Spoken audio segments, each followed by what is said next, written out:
Thank you very much for staying with TV3. We are still focusing on the State of the Nation address, which will be given tomorrow by President Nana Addo Akufo Addo. My colleague Pakwesi Asare is currently with Dr. Steve Mantea, who is the head of Isodec. I would want to, which is a civil society body, would want to put a few questions to him with regard to how they intend, what their expectations are first of all, and with the challenges that they have also observed, how that can be looked at by the president. Pakwesi, what's happening?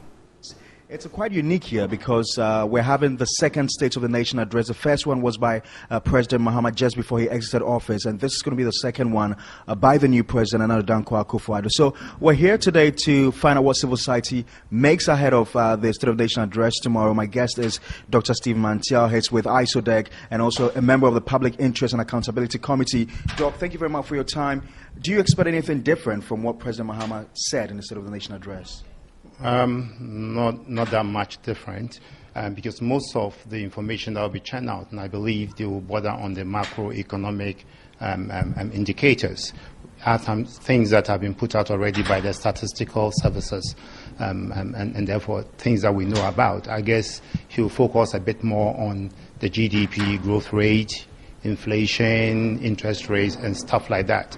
It would be good, again, to outline these because they establish the baseline, the economic baseline from where the new government inherited, and therefore serving as the benchmark from which we measure performance over the next few years.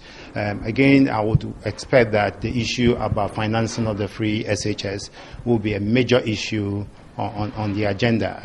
I would expect some more details to be provided, given the controversy, the recent indication that we may be resorting to the Heritage Fund has caused. You expect to be captured in the budget proper? Yeah, it will be captured in the budget proper, but given that the announcement by the senior minister has generated some controversy, of course we know the government has retracted on that, and so the issue is no more like we're going to fall on the Heritage Fund. But then again, people are actually anxious to know where the funding sources will come from.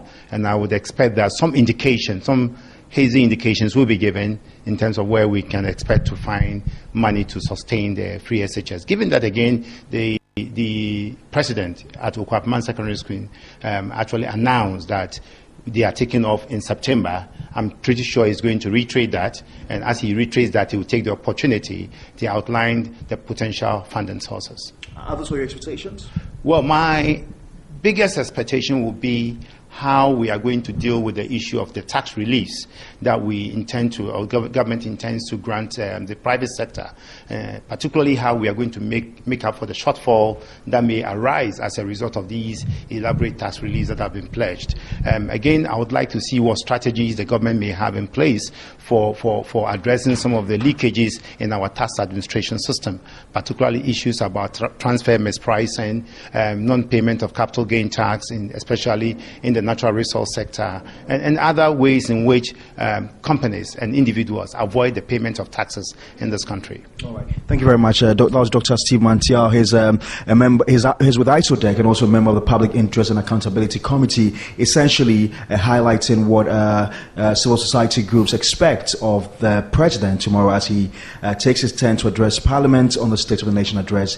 This is Pakwesi Asare reporting live for TV3 Midday News. All right, thank you very much, Pakwesi Asare, with that quick, brief interview.